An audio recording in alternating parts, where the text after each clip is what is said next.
Can you hear me?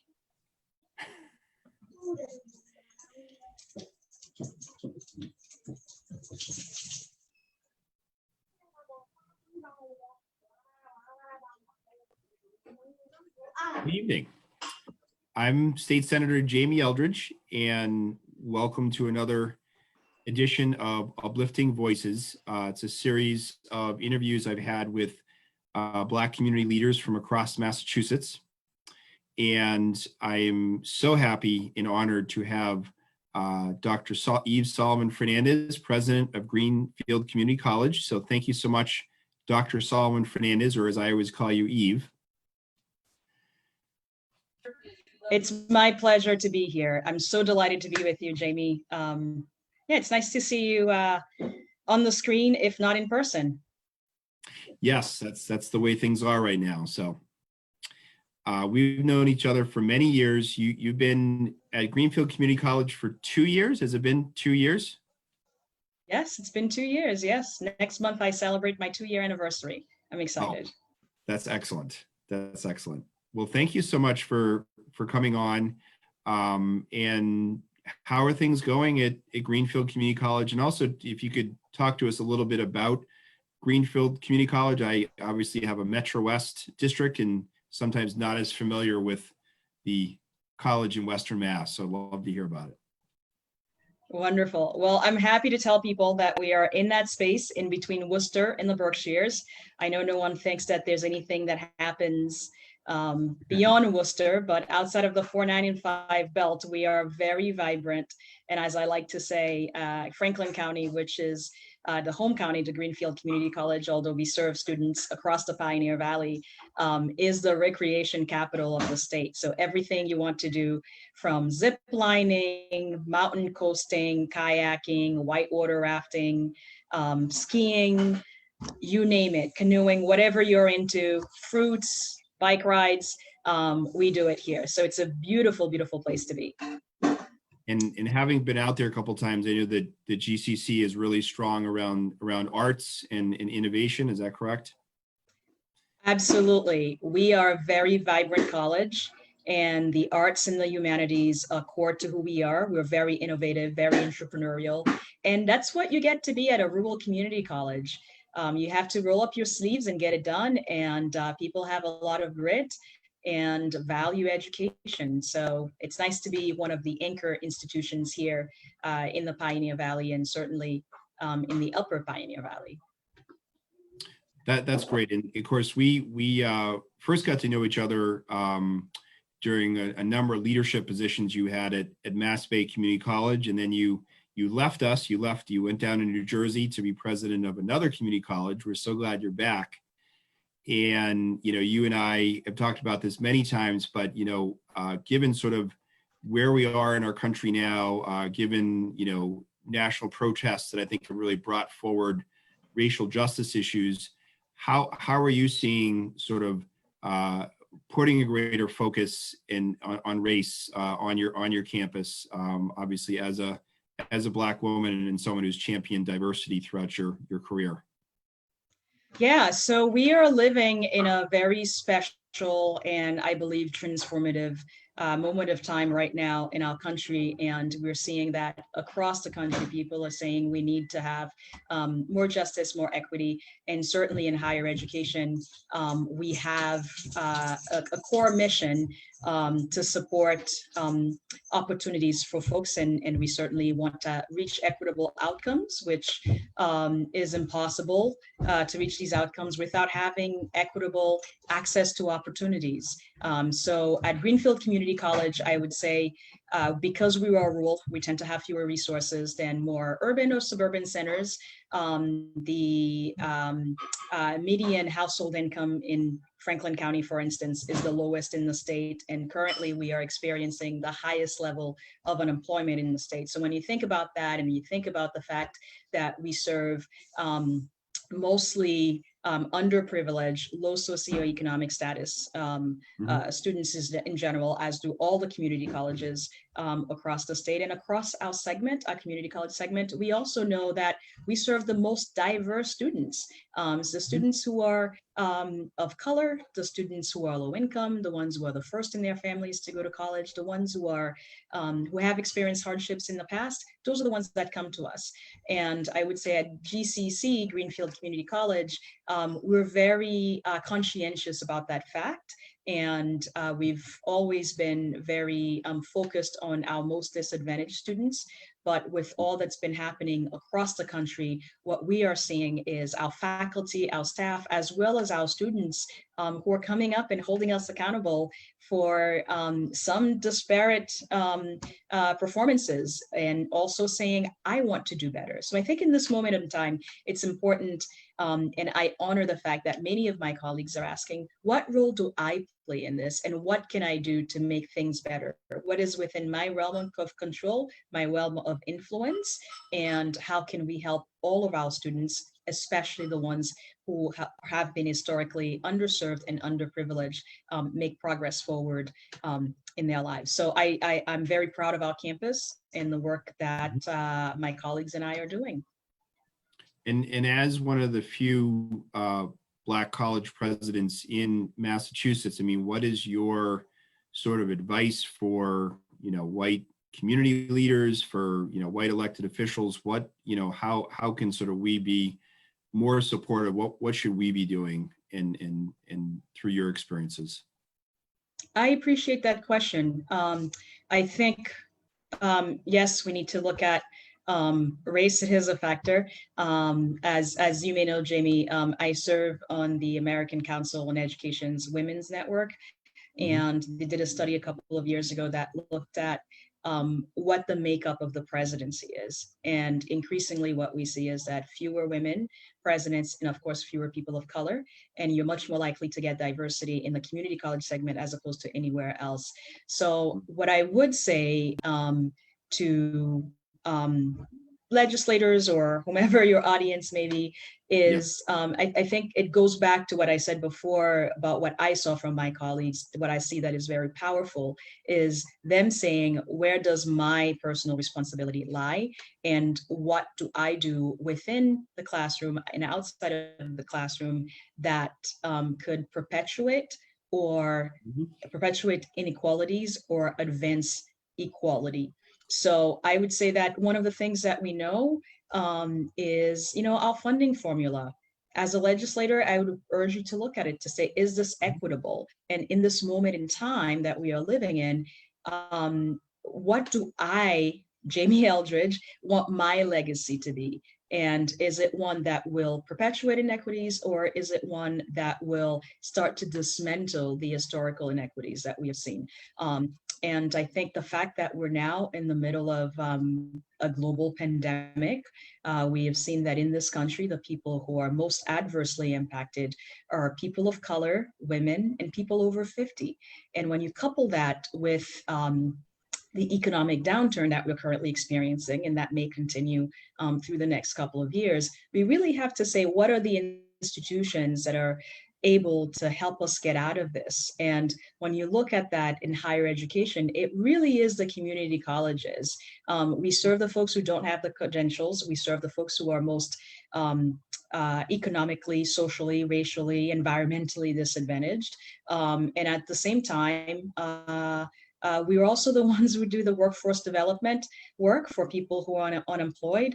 And in addition to that, our population, our graduates, they stay, 80% of them, greater than 80% of them stay right here in the state. So thank you for giving me this opportunity. And I think if I were to share anything with you as a friend, and as a friend who is in the realm of public policy, that's what I would say. So just remember that as you propose and enact and support policies.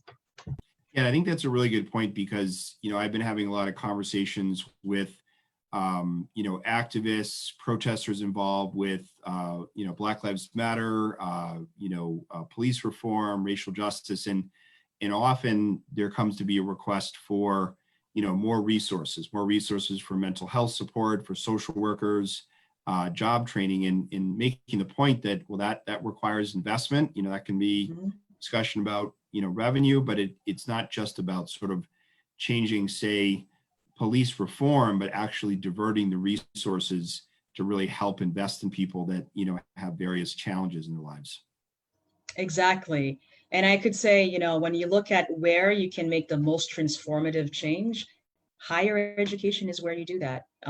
It's Mhm. enabling people to have self-sustaining, economically vibrant lives, and also for them to be civically engaged. It's hard to be civically engaged if you've got to worry about the rent, the utilities, putting food on the table, paying for your medical bills, and higher education allows folks to do that. And also, we know when we support a woman to get her education, the probability of the next generation achieving higher education grows significantly. So to me, it's an investment in equity and an investment in our state's economic vibrancy.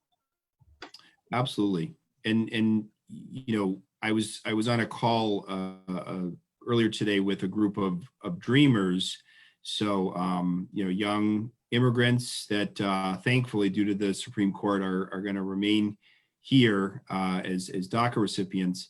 But a lot of them do go to community colleges, and their comment is we need to see more resources, not just in colleges, but generally in our communities that support immigrants. And as someone that is also an immigrant originally from Haiti, where do you see that sort of outreach, whether from the community colleges or even from the community you live in, or your experiences for reaching out to immigrants who have other obstacles to getting a better education or having a more productive life?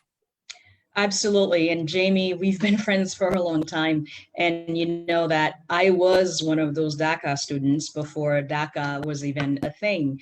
And it's really important. And I think, there is both the empathetic, humane access, the main aspect to this. And I think there's also the more practical economic aspect to this when we look at it. When you look at entrepreneurship, the rates of entrepreneurship in our country, they are highest among immigrants. When you look at the proportion of people who are getting PhDs in the US, most of them are immigrants. So to me, immigrants continue they fuel the economic engine, and not just, what people usually tout the lower income bracket jobs, the folks who work in the farms, the folks who works in the front line, they also tend to be immigrants. And the folks who do the jobs that, many of us see as undesirable, they also tend to be immigrants. So I think, for immigrants, as an immigrant myself, there's a certain immigrant ethic, right? You left everything you knew, you left your country, you left your friends, you left your family, your lifestyle, your culture, everything. You come to this new country that's embraced you, and to varying degrees. I think right now we're living in a moment where we see less of an embrace. And your goal is to contribute. The goal is to succeed. And so I'd say, for myself as an immigrant, and for many immigrants that I know, we tend to work really hard. So, in some ways, it's very hurtful when you see the narrative that, immigrants are lazy and they come to rely on state aid, et cetera. Not only is it hurtful, but we know empirically that it's actually inaccurate. It's the exact opposite. Yeah. Yep. Mm-hmm. So there's that aspect of it. And then I think also when you look at what's happened in the last, in the last 24 hours, and also, in the last couple of months, we're seeing now that students who are on student visas, who are paying several times the tuition, because we know that in higher education, most of our models rely on international students paying significantly more than our in-state students. We're seeing now that the new mandate from the administration is that if your institution has gone fully online, that you need to get out of the country. Well, how is that fair to those students, and how is that fair to those institutions that are relying on the higher premium that these students pay, putting aside the humanitarian and thing to do. So I think, we have to look at, again, I have a background in economics, so I tend to look at things from both sides, the humane access as well as the economic access. It just doesn't make sense. And also, I think, previously when we looked at the CARES Act, the CARES Act did the same thing, that you could not give the funding to DACA students. And DACA students are different from traditional international students. International students, they pay their, they pay a higher premium. But when you have DACA students who many are struggling to pay for their schooling out of pocket, and to discriminate against them, I think is inhumane. It's unjust, and it communicates something to those students that is, in my opinion, inconsistent with the values of our country, with American values. So I think our community colleges, we recognize that, and we are doing our best across the 15 schools in the segment to really support the students in the ways that we can. And given the limited resources that we have, to say to them, one, we value you, you are a person, and we appreciate the cultural, linguistic richness that, and the intellectual richness that you bring to our classrooms, the different perspectives and the lived experiences that you have, that make us this beautiful mosaic that we call the United States of America. So we're doing our best to support them on an emotional, personal level, as well as a financial level. Yeah, I know, speaking about the recent Trump administration, action, which, as you said, is saying to foreign students here on a student visa that if they're going to just online education in the fall, that they have to go back to the country they're originally from. And I was talking to a constituent of mine from Marlborough, one of my more diverse communities. Someone that came here first to learn English, now is studying to become a paralegal. And suddenly overnight, all of her plans to stay here, to contribute, are really in jeopardy, and it's just absolutely crushing for her.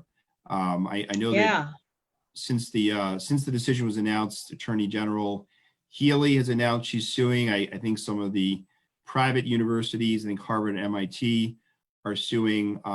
Is there room here to keep students here, or do we really need this strong pushback from colleges and our Attorney General to make this right?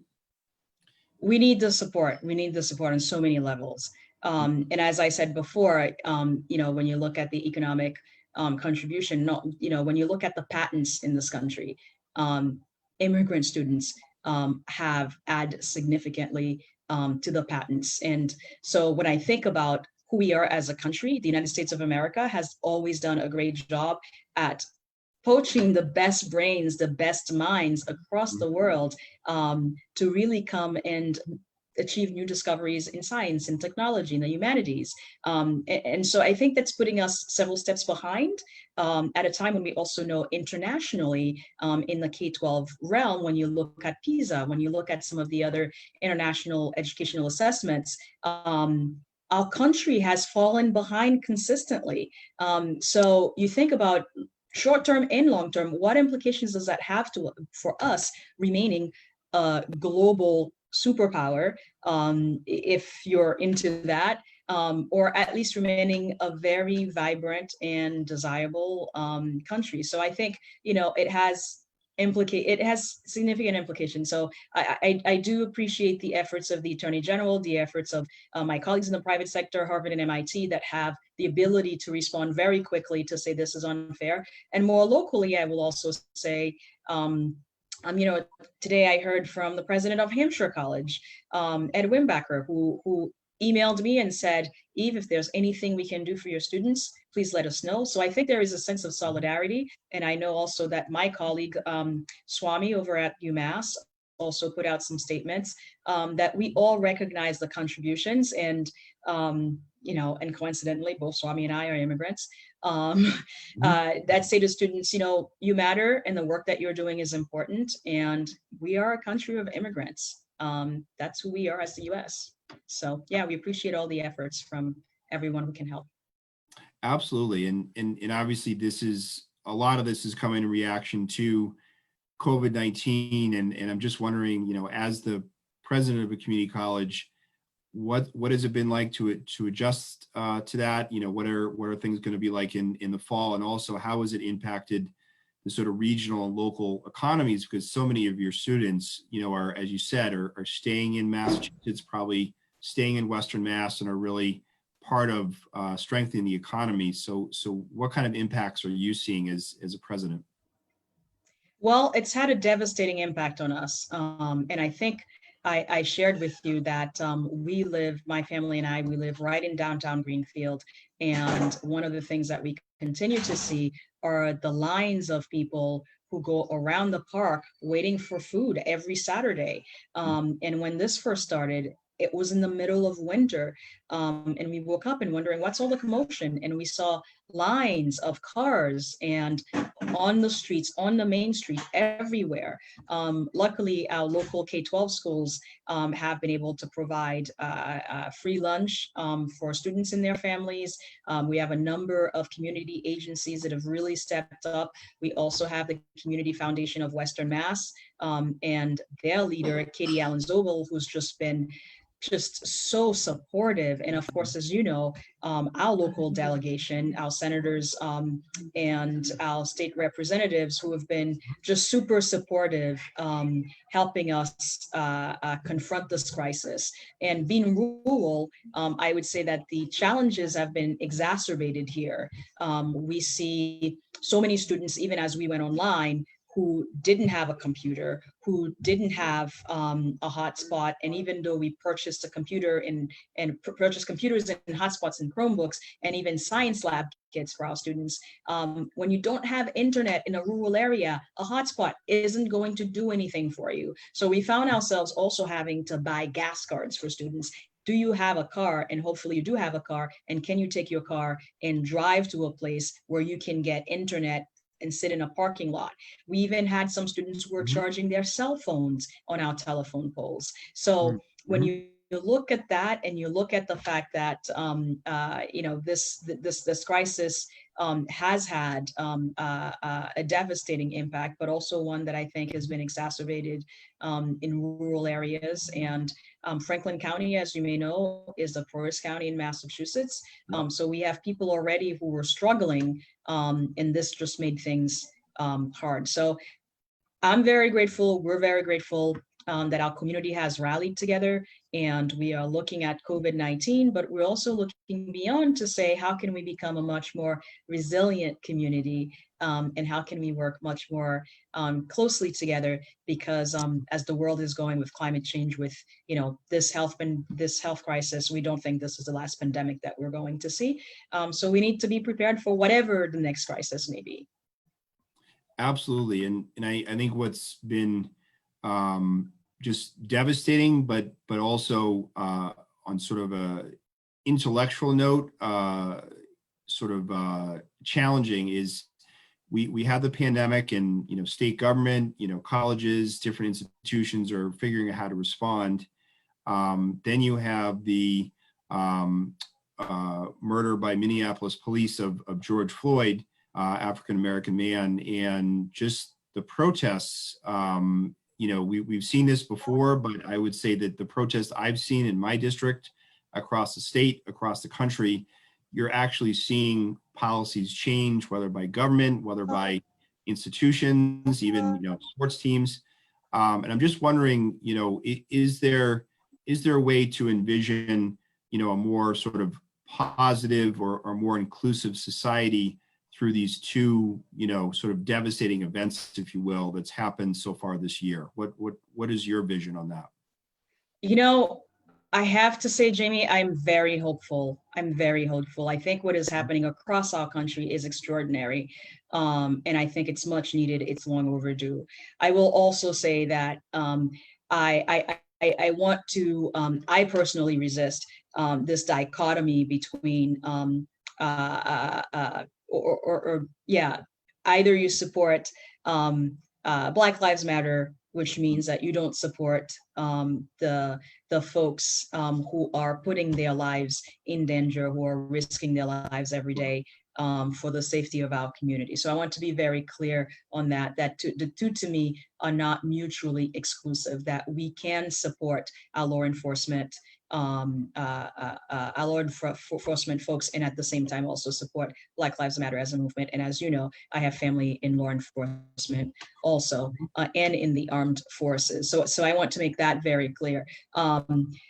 However, I do think that what we are going through as a country is extraordinary. It is much needed, and it's nice to see that level of consciousness across the country, and that people are saying, enough is enough. And we do have structural racism that we need to deal with. It is codified in our policies, across a number of policies, and we have racist policies that we need to start dismantling. And the effect of structural racism on people of color and on Black people specifically has been detrimental, not just to people within those groups, but to the entire country. It has held us back.